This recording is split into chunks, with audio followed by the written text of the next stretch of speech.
दोस्तों, यह कहानी जो मैं आपको सुनाने जा रहा हूँ, यह गौतम बुद्ध की सबसे लोकप्रिय कहानियों में से एक है। तो अगर आप इस कहानी को अंत तक ध्यान पूर्वक मन लगाकर सुनते हैं, तो आपको जीवन में एक बहुत ही महत्वपूर्ण ज्ञान मिलने वाला है, जो आपके आने वाले जीवन में बहुत काम आएगा। दोस्तों, आइए बढ़ते कहानी की ओर। दोस्तों, प्राचीन काल की बात है। मगध देश की जनता में आतंक छाया हुआ था। अंधेरा होते ही लोग घरों से बाहर निकलने की हिम्मत नहीं जुटा पाते थे। कारण था, अंगुलिमाल ने 100 लोगों की हत्या करने का प्रण लिया था। वह 99 लोगों को मर चुका था, अब एक ही बचा था। उसका प्रण पूरा होने को इसी वजह से पूरे गांव में उसका आतंक फैला हुआ था। अंगुलिमाल एक खूंखार डाकू था जो मगध देश के जंगल में रहता था। जो भी राहगीर उस जंगल से गुजरता था, वह उसे रास्ते में लूट लेता था और उसे मारकर उसकी एक उंगली काटकर माला के रूप में अपने गले में पहन लेता था। इसी कारण लोग उसे अंगुलिमाल कहते थे। गौतम बुद्ध वैशाली नगर से प्रवास कर रहे थे। लोगों ने उन्हें रोका। बुद्ध को लोगों ने बताया कि वैशाली के बाहर जंगल में अंगुलिमाल नाम का एक पिशाच जैसा लुटेरा रहता है। वो लोगों को लूटता है, मार देता है, फिर उनके हाथों की अंगुलियां काटकर उसकी माला बनाकर पहन लेता है। ऐसे खतरनाक इंसान के सामने जाने से अच्छा है आज रात यहीं रुक जाएं।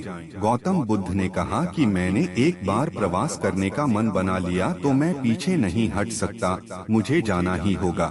लोगों ने बहुत रोका, सुरक्षा के लिए साथ चलने को भी कहा, लेकिन बुद्ध अकेले निकल पड़े। बुद्ध जंगल में जाने को तैयार हो गए तो गाँव वालों ने उन्हें बहुत रोका, क्योंकि वे जानते थे कि अंगुलिमाल के सामने से बच पाना मुश्किल ही नहीं, असंभव भी है। लेकिन बुद्ध अत्यंत शांत भाव से जंगल में चले जा रहे थे।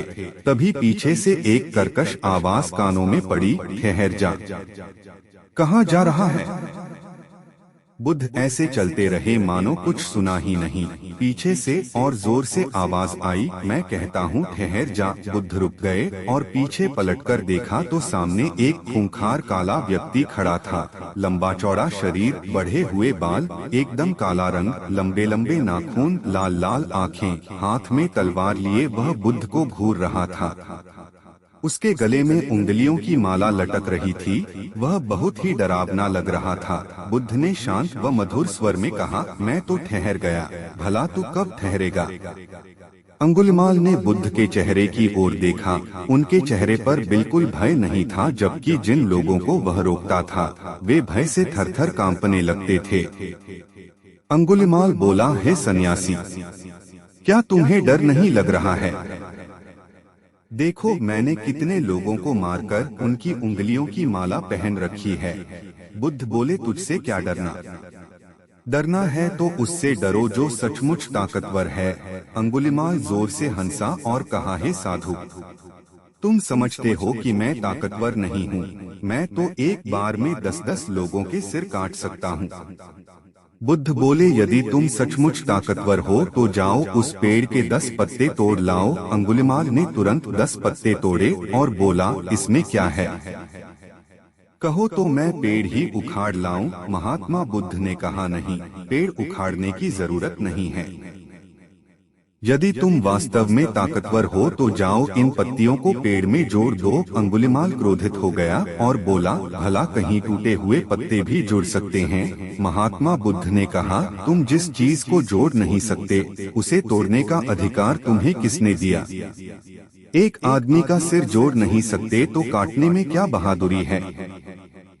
अंगुलिमाल अवाक रह गया। वह महात्मा बुद्ध की बातों को सुनता रहा। एक अनजानी शक्ति ने उसके हृदय को बदल दिया। उसे लगा कि सचमुच उससे भी ताकतवर कोई है। उसे आत्मग्लानि होने लगी। वह महात्मा बुद्ध के चरणों में गिर पड़ा और बोला, हे महात्मन, मुझे क्षमा कर दीजिए, मैं भटक गया था, आप मुझे शरण में ले लीजिए। भगवान बुद्ध ने उसे अपनी शरण में ले लिया और अपना शिष्य बना लिया। आगे चलकर यही अंगुलिमाल एक बहुत बड़ा साधु हुआ।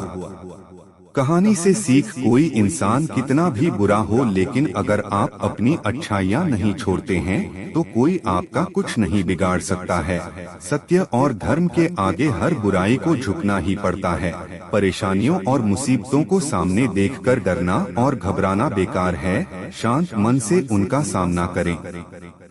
दोस्तों, अगर यह कहानी आपको पसंद नहीं है तो हमारे चैनल को सब्सक्राइब और इस कहानी को अपने दोस्तों के साथ शेयर करते हैं। और हमारे चैनल से जुड़े रहने के लिए आपका बहुत बहुत धन्यवाद। पर आपने हैं तो चैनल को सब्सक्राइब करें।